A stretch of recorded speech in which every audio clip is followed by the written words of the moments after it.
오늘 본문에는 계시록 7장에서 설명했던 14만 4천 명의 전도자에 대한 내용이 다시 한번 나옵니다. 7년 환란 중에 활동하게 될 이들 14만 4천 명의 전도자들은 사실 휴거되지 못하고 7년 환란에 떨어진 사람들입니다. 하지만 이들은 복음을 듣고도 마음이 강팍하여 주님을 영접하지 않은 사람들이 아닙니다. 또는 주님을 영접하고도 여전히 세상이 좋아서 세상과 짝하며 살았던 죽정이 신자들과도 다르지요. 이들은 예수님에 대해 잘 알지 못하여 제대로 믿을 만한 기회가 없었던 사람들입니다.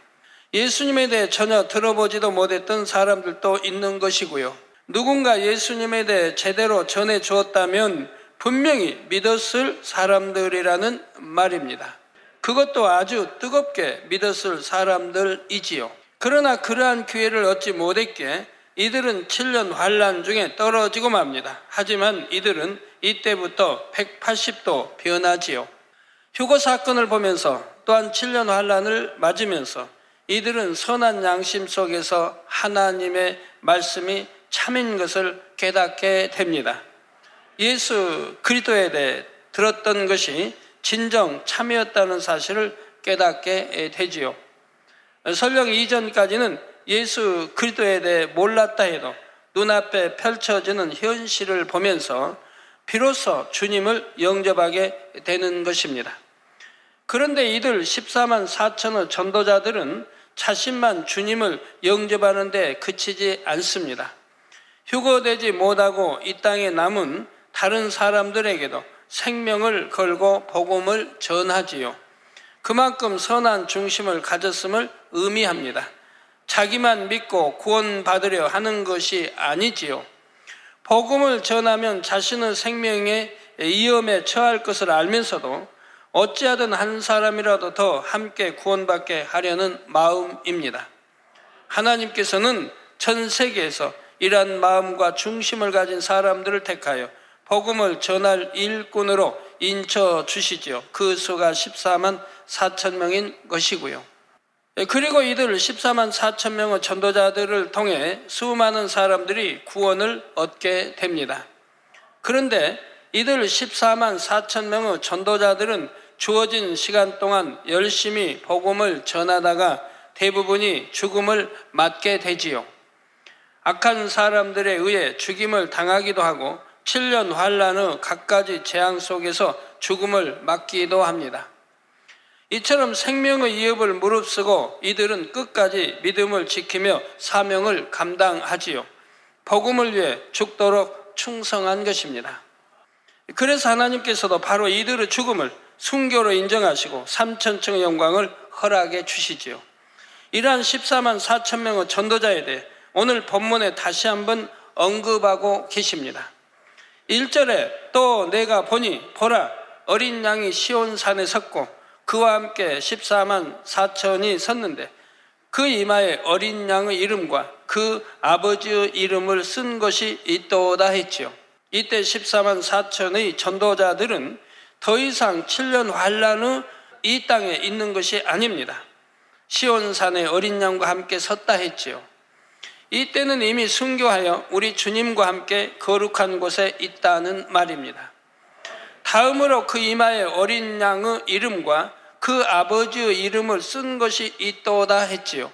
7년 환란에 살아남은 이 땅의 사람들 대부분은 손이나 이마에 짐승의 표를 받습니다. 즉 구원받지 못할 사람들이지요. 그러나 14만 4천의 전도자들은 어린 양 곧 주님과 하나님의 인을 받았습니다. 이 땅에서 사명을 잘 감당할 수 있도록 주님과 하나님의 이름으로 능력과 은혜의 인을 쳐주신 것이지요. 그런데 이처럼 이마에 주님과 하나님의 이름을 썼다는 데는 또 다른 의미가 있습니다. 성령 시대에는 우리가 주님을 믿을 때 마음의 성령으로 인치심을 받습니다. 그러나 7년 환란 중에는 성령이 거두어졌기에 이제는 하나님의 특별한 배려 속에 자기 인내와 의지로 구원을 받게 됩니다. 이처럼 행위적인 증거를 통해 구원받기 때문에 이때는 마음에 인치는 것이 아니라 이마에 인을 친다고 하는 것이지요. 또한 이때는 하나님의 특별한 은혜가 있어야 구원에 이를 수가 있기 때문에 어린 양의 이름과 함께 하나님의 이름이 들어가는 것입니다. 이제 2절에 내가 하늘에서 나는 소리를 들으니 많은 물소리도 같고 큰 뇌성도 같은데 내게 들리는 소리는 검은 옷 타는 자들의 그 검은 옷 타는 것 같더라 했습니다. 하늘에서 나는 소리는 듣는 사람의 마음에 따라 다르게 들립니다. 말씀 안에 살지 못하는 사람이 만약 하늘에서 나는 소리를 들었다면 너무나 두렵고 떨릴 수밖에 없지요. 반면에 마음의 성결을 이루고 하나님을 지극히 사랑하는 사람은 하늘에서 나는 소리에 놀라거나 두려워하지 않습니다. 그 소리가 우렁차면서도 온유하고 따뜻하며 청아하고 아름답게 들리지요. 그런데 오늘 본문에 하늘에서 나는 소리는 바로 14만 4천 명의 전도자가 노래하는 소리입니다.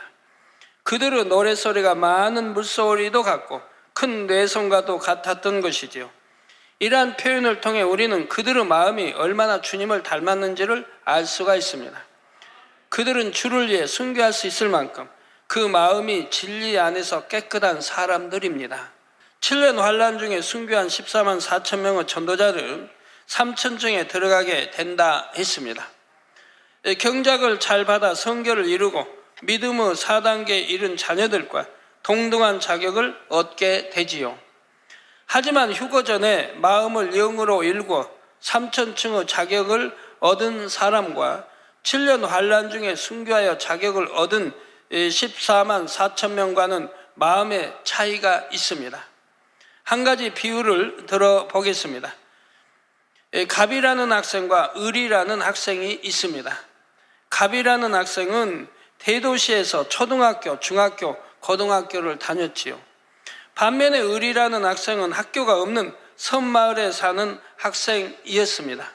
그래서 을이라는 학생은 초등학교, 중학교, 고등학교 과정을 혼자 배워야 했지요. 그것도 정규적인 과정을 거친 것이 아니라 짧은 시간 안에 속성으로 배우게 되었습니다. 이때 두 학생 모두 똑같이 고등학교를 졸업할 자격을 얻었다 해도 둘에게는 많은 차이가 있습니다. 을이라는 학생은 학교 생활을 통해 지식 이외에 얻을 수 있는 부수적인 경험을 전혀 하지 못했기 때문이지요. 같은 반 친구가 있었던 것도 아니고 선배, 후배가 있었던 것도 아니며 단체 생활을 해볼 수 있는 기회도 없었습니다. 따라서 을이라는 학생은 갑이라는 학생과 비교할 때 경험이나 정서, 마음씀 등이 다를 수가 있지요. 꼭 이런 경우와 똑같다고는 할 수 없지만 14만 4천 명의 전도자의 경우도 좀 비슷합니다. 휴거 전에 경작을 통해 성결에 이르러 3천층에 들어가는 다른 성도들과는 좀 다르지요. 3천층에 들어갈 수 있는 자격은 똑같이 얻었다 해도 우러나오는 향이 다를 수 있다는 말입니다. 간단한 예를 하나 들어보겠습니다. 오늘날의 여러분은 기도할 때 그래도 여유를 가지고 자신의 마음을 돌아보며 차근차근히 하나님께 아뢰를 시간이 있지요. 때로는 어린 자녀가 아버지의 품에서 이야기하듯 때로는 사랑하는 연인에게 고백하듯 사랑의 고백과 기도를 올릴 수가 있습니다. 날마다 그러한 기도를 통해 아버지 하나님, 주님, 또 성령님과 사랑과 신뢰를 쌓아나갈 수 있지요. 나중에 천국에 가서도 이처럼 주님과 나눈 행복한 시간들을 추억으로 간직하며 대화할 수가 있습니다. 그런데 7년 환란 중에 사역하는 전도자들은 기도를 한다 해도 좀 다릅니다. 그들은 이미 성령이 거두어진 상태에서 언제 잡혀서 순교해야 할지 모르는 긴박한 상황 속에 살아갑니다. 그들에게 주어진 시간은 한정되어 있게 그 안에 어떻게든 이 복음을 전하고자 하는 뜨거운 사명감으로 불타고 있습니다. 바로 이러한 상황에서 오늘날처럼 편안하게 사랑을 고백하며 추억에 남을 시간을 쌓아가기란 쉽지 않지요. 물론 하나님께서 14만 4천 명에게는 특별한 은혜와 능력으로 인쳐 주십니다. 그래서 충만함이나 열정이 식지 않고 순교의 순간까지 사역을 감당할 수가 있지요. 하지만 아무리 그렇다 해도 늘 죽음의 위협이 있는 긴박한 상황 속에서 오늘날과 같은 신앙생활을 하기란 어렵습니다. 주님의 사랑을 느끼며 찬양하는 이 시간이 너무나 행복해요. 천국의 연회 때는 어떤 모습으로 춤추며 어떤 대화를 주님과 나눌까요? 이런 내용의 기도를 드릴 만한 마음의 여유도 상황도 별로 없지요. 날마다 들려오는 재앙과 핍박의 소식을 접할 때마다 더욱 비장한 각오를 다져야 합니다.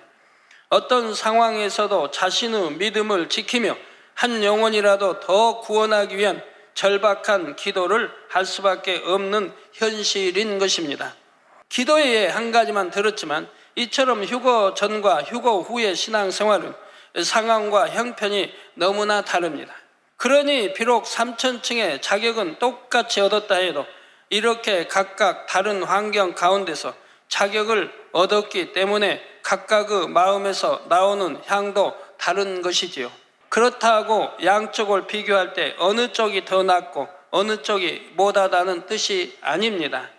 14만 4천 명의 전도자는 비록 7년 환란 중에 주님을 영접했다 해도 그 이전에 신앙생활했던 그 누구에 못지않게 3,000층에 들어가게 합당한 자격을 갖추었지요.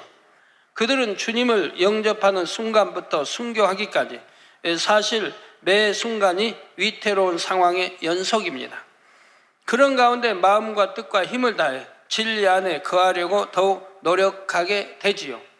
더구나 온 세상을 지배하는 어둠에 맞서 사명을 감당하기 위해서는 그 마음에 선과 진리가 없이는 불가능합니다. 이처럼 비록 짧은 시간이지만 그들은 주어진 시간 안에서 최선을 다해 결국 3,000층의 자격을 얻게 됩니다. 설령 그들 중에 좀 부족한 사람이 있다 해도 순교에 이르렀다는 그 사실을 통해 그들의 중심을 증거해 보인 것이 되지요. 시간만 좀 더 주어진다면 능히 성결을 이룰 수 있는 중심을 가졌다는 말입니다. 그러므로 하나님께서는 결과적으로 이들 14만 4천 명에 대해서는 그들의 죽음을 순교로 인정해 주시는 것입니다.